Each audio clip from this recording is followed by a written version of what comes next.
ನಮಸ್ತೆ ಎಲ್ರಿಗೂ, ನಾನು ಶೋಭಾ. ತುಂಬ ಆರೋಗ್ಯಕರವಾಗಿ ಮತ್ತು ಅಷ್ಟೇ ರುಚಿಕರವಾಗಿ ರೆಡಿಯಾಗುವಂಥ ಬ್ರೇಕ್ಫಾಸ್ಟ್ಗಳಲ್ಲಿ ಈ ವೆಜ್ ಪಲಾವು ಕೂಡ ಒಂದು. ಪಲಾವ್ ಅಂದರೆ ಸಾಕು, ಎಲ್ಲರೂ ಇಷ್ಟಪಟ್ಟು ತಿಂತಾರೆ. ಅದರಲ್ಲೂ ನೀವು ಈ ರೀತಿ ಮಸಾಲೆನ ಹಾಕಿ ಒಂದು ಸಲ ವೆಜ್ ಪಲಾವ್ನ ಮಾಡಿ ನೋಡಿ, ತುಂಬ ರುಚಿಯಾಗಿರುತ್ತೆ. ಇನ್ನು ಮುಂದೆ ಯಾವಾಗಲೂ ಇದೇ ರೀತಿ ಮಾಡ್ತೀರಾ, ಅಷ್ಟು ರುಚಿಯಾಗಿರುತ್ತೆ. ಖಂಡಿತ ಟ್ರೈ ಮಾಡಿ. ಇವಾಗ ಮೊದಲು ಈ ವೆಜ್ ಪಲಾವ್ನ ಮಾಡ್ಕೊಳ್ಳೋದಕ್ಕೆ ಸ್ವಲ್ಪ ಮಸಾಲೆನ ಹುರ್ಕೊಳ್ಳೋಣ.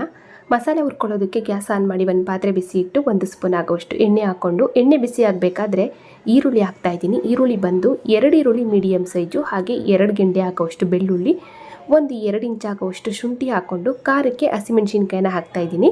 3 ಇಂದ 4 ಖಾರ ನೋಡಿಕೊಂಡು ಮೆಣಸಿನ್ಕಾಯಿನ ಹಾಕ್ಕೊಳ್ಳಿ. ಹಾಗೆ ಸ್ವಲ್ಪ ಚಕ್ಕೆ, ಲವಂಗ, ಹಾಗೆ ಒಂದು ಅರ್ಧ ಸ್ಪೂನ್ ಆಗುವಷ್ಟು ಸೋಂಕಾಳನ್ನು ಕೂಡ ಹಾಕಿದ್ದೀನಿ. ಮೊದಲು ನಾವು ಇದಿಷ್ಟು ಪದಾರ್ಥನೂ ಸ್ವಲ್ಪ ಹುರ್ಕೊಳ್ಳೋಣ, ಯಾಕೆಂದರೆ ಈರುಳ್ಳಿ ಒಂದು ಅರ್ಧ ಚೆನ್ನಾಗಿ ಫ್ರೈ ಆಗಬೇಕು. ಆಮೇಲೆ ನಾವು ಉಳಿದ ಪದಾರ್ಥಗಳನ್ನ ಸೇರಿಸೋಣ. ಇವಾಗ ನೋಡಿದ್ರಲ್ಲ, ಈರುಳ್ಳಿನ ನಾನು ಈ ರೀತಿ ಚೆನ್ನಾಗಿ ಮಿಕ್ಸ್ ಮಾಡ್ಕೊತಾ ಫ್ರೈ ಮಾಡ್ಕೊಂಡಿದ್ದೀನಿ. ಇವಾಗ ಇದಕ್ಕೆ 2-3 ಸ್ಪೂನ್ ಆಗೋವಷ್ಟು ಹಸಿ ತೆಂಗಿನಕಾಯಿ ತುರಿನ ಹಾಕಿದ್ದೀನಿ ರುಚಿಗೋಸ್ಕರ. ಹಾಗೆ ಒಂದು ಅರ್ಧ ಹಿಡಿ ಹಾಕೋವಷ್ಟು ಪುದೀನ ಸೊಪ್ಪು, ಹಾಗೆ ಒಂದು ಅರ್ಧ ಹಿಡಿ ಹಾಕೋವಷ್ಟು ಕೊತ್ತಂಬರಿ ಸೊಪ್ಪು ಹಾಕಿ ಚೆನ್ನಾಗಿ ಮಿಕ್ಸ್ ಮಾಡ್ಕೊತಾ ಫ್ರೈ ಮಾಡ್ಕೋಬೇಕು. ಆ ಕೊತ್ತಂಬರಿ ಪುದೀನ ಸ್ವಲ್ಪ ಬಾಡಿದರೆ ಸಾಕು, ತುಂಬ ಹೊತ್ತೇನು ಫ್ರೈ ಮಾಡೋದು ಬೇಡ. ಇವಾಗ ನೋಡಿ, ಈ ರೀತಿ ನಾನು ಚೆನ್ನಾಗಿ ಮಿಕ್ಸ್ ಮಾಡ್ಕೊತಾ ಫ್ರೈ ಮಾಡ್ಕೊಂಡಿದ್ದೀನಿ. ನೋಡಿ ಇಷ್ಟೇ, ಇದು 1-2 ನಿಮಿಷ ಚೆನ್ನಾಗಿ ಫ್ರೈ ಮಾಡ್ಕೊಂಡ್ರೆ ಆಯಿತು. ಇವಾಗ ಒಂದು ಪಾತ್ರೆಗೆ ಹಾಕಿ ನಾವು ಬಿಸಿ ಆರೋದಕ್ಕೆ ಬಿಡೋಣ. ಬಿಸಿ ಆರಿದ್ಮೇಲೆ ಈ ಮಸಾಲೆನ ಮಿಕ್ಸಿ ಜಾರ್ಗೆ ಹಾಕ್ಕೊಳ್ಳೋಣ. ಇವಾಗ ಹುರಿದು ಬಿಸಿ ಆರೋದಕ್ಕೆ ಬಿಟ್ಟಂಥ ಎಲ್ಲ ಪದಾರ್ಥನೂ ಕೂಡ ಚೆನ್ನಾಗಿ ಬಿಸಿ ಆರಿದ್ಮೇಲೆ ಮಿಕ್ಸಿ ಜಾರ್ಗೆ ಹಾಕ್ತಾಯಿದ್ದೀನಿ. ಒಂದು ಚಿಕ್ಕ ಮಿಕ್ಸಿ ಜಾರ್ಗೆ ಹಾಕ್ಕೊಂಡು ಗ್ರೈಂಡ್ ಮಾಡೋದಕ್ಕೆ ಎಷ್ಟು ನೀರು ಬೇಕೋ ಅಷ್ಟು ನೀರು ಹಾಕ್ಕೊಂಡು, ಈ ಮಸಾಲೆನ ನುಣ್ಣಗೂ ಬೇಡ ಹಾಗೆ ತರಿಯಾಗೂ ಬೇಡ, ಒಂದು ಮೀಡಿಯಮ್ ಆಗಿ ಗ್ರೈಂಡ್ ಮಾಡಿಕೊಂಡ್ರೆ ಆಯಿತು.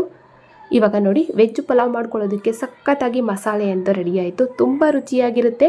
ಈ ರೀತಿ ನೀವು ಮಸಾಲೆನ ಹುರಿದು ಒಂದು ಸಲ ವೆಜ್ ಪಲಾವ್ನ ಮಾಡಿ ನೋಡಿ, ಇನ್ನು ಮುಂದೆ ಯಾವಾಗಲೂ ಇದೇ ರೀತಿ ಮಾಡ್ತೀರಾ, ಅಷ್ಟು ರುಚಿಯಾಗಿರುತ್ತೆ. ಇವಾಗ ನೆಕ್ಸ್ಟು ಗ್ಯಾಸ್ ಆನ್ ಮಾಡಿ ಒಂದು ಕುಕ್ಕರ್ ಬಿಸಿ ಇಟ್ಟು 1 ಸ್ಪೂನ್ ಆಗೋಷ್ಟು ತುಪ್ಪ ಹಾಕಿದ್ದೀನಿ ಘಮಕ್ಕೋಸ್ಕರ. ಹಾಗೆ ಸ್ವಲ್ಪ ಎಣ್ಣೆನೂ ಕೂಡ ಹಾಕ್ಕೊಂಡು, ತುಪ್ಪ ಎಣ್ಣೆ ಬಿಸಿ ಆಗಬೇಕಾದ್ರೆ ಸ್ವಲ್ಪ ಪಲಾವ್ ಸ್ಪೈಸಸ್ಗಳನ್ನ ಹಾಕ್ಕೊಳ್ಳೋಣ.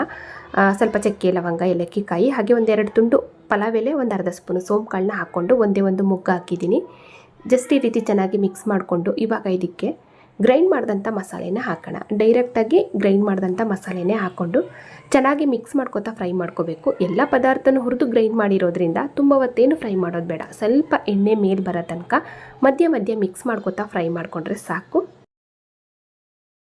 ಇವಾಗ ನೋಡಿದ್ರಲ್ಲ, ಈ ರೀತಿ ನಾನು ಮಸಾಲೆನ ಫ್ರೈ ಮಾಡ್ಕೊಂಡಿದ್ದೀನಿ. ಇವಾಗ ಇದಕ್ಕೆ ಧನಿಯಾ ಪುಡಿ ಹಾಕ್ತಾಯಿದ್ದೀನಿ 1 ಸ್ಪೂನ್ ಆಗೋವಷ್ಟು, 1-2 ಚಿಟಿಕೆ ಹಾಕೋವಷ್ಟು ಅರಿಶಿನ ಪುಡಿ ಹಾಕ್ಕೊಂಡು ಚೆನ್ನಾಗಿ ಮಿಕ್ಸ್ ಮಾಡ್ಕೋಬೇಕು.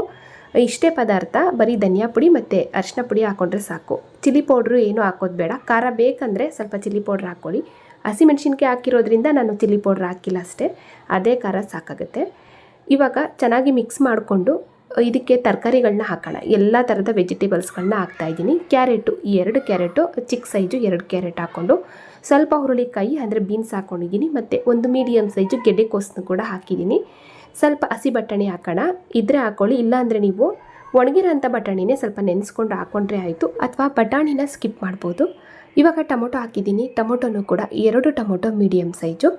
ಟೊಮೊಟೊನೂ ಬೇಡ ಅಂತ ಅಂದರೆ ಸ್ಕಿಪ್ ಮಾಡಿ. ಈ ಜಾಗದಲ್ಲಿ ನೀವು ಸ್ವಲ್ಪ ಮೊಸರು ಹಾಕಿ ವೆಜ್ ಪಲಾವ್ನ ಮಾಡ್ಕೋಬೋದು, ಇನ್ನೂ ಚೆನ್ನಾಗಿರುತ್ತೆ.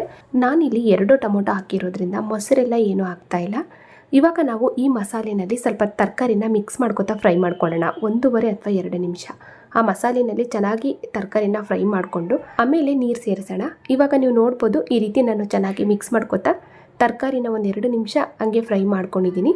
ಇಷ್ಟಾದರೆ ಸಾಕು. ನೀರು ಹಾಕೋದಕ್ಕಿಂತ ಮುಂಚೆ ಒಂದು ಸಲ ಚೆನ್ನಾಗಿ ಮಿಕ್ಸ್ ಮಾಡಿಕೊಂಡು ಇವಾಗ ನೀರು ಸೇರಿಸ್ತಾ ಇದ್ದೀನಿ. ನೀರು ಬಂದು ನಾನು ಅಕ್ಕಿನ ಯಾವ ಕಪ್ಪಲ್ಲಿ ನೆನೆಸಿಟ್ಕೊಂಡಿದ್ದೀನೋ ಅದೇ ಕಪ್ಪಲ್ಲಿ ನೀರು ಹಾಕ್ತಾ ಇರೋದು. 1 ಕಪ್ ಆಗೋವಷ್ಟು ಮಿಕ್ಸಿ ತೊಳೆದ ನೀರು ಹಾಕ್ಕೊಂಡಿದ್ದೀನಿ. ಹಾಗೆ ಇನ್ನು 3 ಕಪ್ ಆಗೋವಷ್ಟು ನಾರ್ಮಲ್ ವಾಟರ್ನ ಹಾಕ್ಕೊಂಡಿದ್ದೀನಿ. ಇದೇ ಕಪ್ಪಲ್ಲಿ 2 ಕಪ್ ಆಗೋವಷ್ಟು ಅಕ್ಕಿನ ತೊಳೆದು ನೆನೆಸಿಟ್ಕೊಂಡಿದ್ದೆ, ಹಂಗಾಗಿ ಅದೇ ಕಪ್ಪಲ್ಲಿ 4 ಕಪ್ ನೀರು ಹಾಕ್ಕೊಂಡಿದ್ದೀನಿ, ಸಾಕಾಗುತ್ತೆ. ಇವಾಗ ರುಚಿಗೆ ಉಪ್ಪನ್ನು ಕೂಡ ಸೇರಿಸಿದಾಯಿತು. ರುಚಿ ನೋಡಿಕೊಂಡು ಉಪ್ಪು ಹಾಕ್ಕೊಳ್ಳಿ. ಇವಾಗ ಒಂದು ಸಲ ಚೆನ್ನಾಗಿ ಮಿಕ್ಸ್ ಮಾಡ್ಕೊಳ್ಳೋಣ. ಮಿಕ್ಸ್ ಮಾಡಿಕೊಂಡು ನೀರನ್ನು ಕುದಿಯೋದಕ್ಕೆ ಬಿಡೋಣ. ನೀರು ಚೆನ್ನಾಗಿ ಕುದಿಬೇಕಾದ್ರೆ ನೆನೆಸಿ ಇಟ್ಕೊಂಡಂಥ ಅಕ್ಕಿ ಸೇರಿಸಿದರೆ ಆಯಿತು. ಇವಾಗ ನೋಡಿದ್ರಲ್ಲ, ನೀರು ಕೂಡ ಚೆನ್ನಾಗಿ ಕುದೀತಾ ಇದೆ ನೋಡಿ. ಇವಾಗ ನಾವು ನೆನೆಸಿ ಇಟ್ಕೊಂಡಂಥ ಅಕ್ಕಿ ಸೇರಿಸೋಣ. ಇಲ್ಲಿ ನಾನು ನಾರ್ಮಲಾಗಿ ನಾವು ಮನೆಯಲ್ಲಿ ಉಪಯೋಗಿಸೋ ಅಂಥ ಅಕ್ಕಿನ ಒಂದು 20 ನಿಮಿಷ ಹಿಂದೆ ನಾನು ನೆನೆಸಿಟ್ಕೊಂಡಿದ್ದೆ. ಈ ರೀತಿ ನೆನೆಸಿ ಮಾಡೋದ್ರಿಂದ ನಾವು ಮಾಡುವಂಥ ಪಲಾವು ಸಾಫ್ಟಾಗಿ ಉದುದ್ರಾಗಿ ತುಂಬ ಚೆನ್ನಾಗಾಗುತ್ತೆ. ಇವಾಗ ಎಲ್ಲ ಅಕ್ಕಿನೂ ಕೂಡ ಸೇರಿಸಿದಾಯಿತು. ಚೆನ್ನಾಗಿ ಒಂದ್ಸಲ ಮಿಕ್ಸ್ ಮಾಡಿಕೊಂಡು ಇವಾಗ ಕಡಿಮೆ ಹುರಿನಲ್ಲಿ ಒಂದೇ ಒಂದು ಕುದಿ ಅನ್ನನ ಬೇಯಿಸ್ಕೊಂಡು ಕುಕ್ಕರ್ ಕ್ಯಾಪ್ ಹಾಕಿದರೆ ಅನ್ನ ತುಂಬ ಉದುದ್ರಾಗಿ ತುಂಬ ಸಾಫ್ಟಾಗಿ ಆಗುತ್ತೆ ಅಂತ ಅಷ್ಟೇ. ಇವಾಗ ನೋಡಿ ನಾನು ಕೂಡ ನಿಧಾನವಾಗಿ ಕಡಿಮೆ ಹುರಿನಲ್ಲಿ ಸ್ವಲ್ಪ ಒಂದೇ ಒಂದು ಕುದಿ ಬೇಯಿಸ್ಕೊಂಡಿದ್ದೀನಿ ಅಷ್ಟೇ.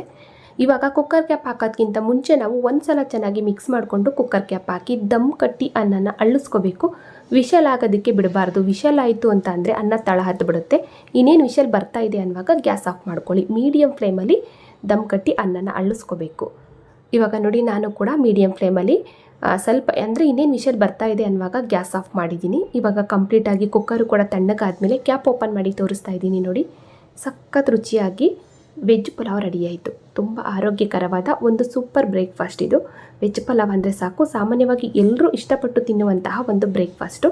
ಅದರಲ್ಲೂ ನೀವು ಈ ರೀತಿ ಮಸಾಲೆನ ಹುರಿದು ವೆಜ್ ಪಲಾವ್ನ ಮಾಡ್ತು ಅಂದರೆ ಇನ್ನು ಮುಂದೆ ಯಾವಾಗಲೂ ಇದೇ ರೀತಿ ಮಾಡು ಅಂತ ಕೇಳ್ತಾರೆ. ಅಷ್ಟು ರುಚಿಯಾಗಿರುತ್ತೆ. ಖಂಡಿತ ಟ್ರೈ ಮಾಡಿ. ಇದನ್ನು ಹೋಟೆಲ್ ಸ್ಟೈಲು ವೆಜ್ ಪಲಾವ್ ಅಂತ ಹೇಳಲ್ಲ, ಏಕೆಂದರೆ ಅದಕ್ಕಿಂತಲೂ ತುಂಬ ರುಚಿಯಾಗಿರುತ್ತೆ. ಹೋಟೆಲ್ಗಳಲ್ಲಿ ಈ ರೀತಿ ಮಸಾಲೆನ ಹುರಿದು ಮಾಡ್ತಾರೋ ಏನೋ ಗೊತ್ತಿಲ್ಲ, ಆದರೆ ಮನೆಯಲ್ಲಿ ಮಾತ್ರ ನೀವು ಒಂದು ಸಲ ಈ ರೀತಿ ಮಸಾಲೆನ ಹುರಿದು ಮಾಡಿ ನೋಡಿ, ತುಂಬ ರುಚಿಯಾಗಿರುತ್ತೆ. ಇನ್ನು ಮುಂದೆ ಯಾವಾಗಲೂ ಇದೇ ರೀತಿ ಮಾಡ್ತೀರಾ, ಖಂಡಿತ ಟ್ರೈ ಮಾಡಿ. ಇವತ್ತಿನ ಈ ರೆಸಿಪಿ ನಿಮಗೆಲ್ರಿಗೂ ಇಷ್ಟ ಆಯಿತು ಅನ್ಕೋತೀನಿ. ಇಷ್ಟ ಆದರೆ ಲೈಕ್ ಮಾಡಿ, ಶೇರ್ ಮಾಡಿ.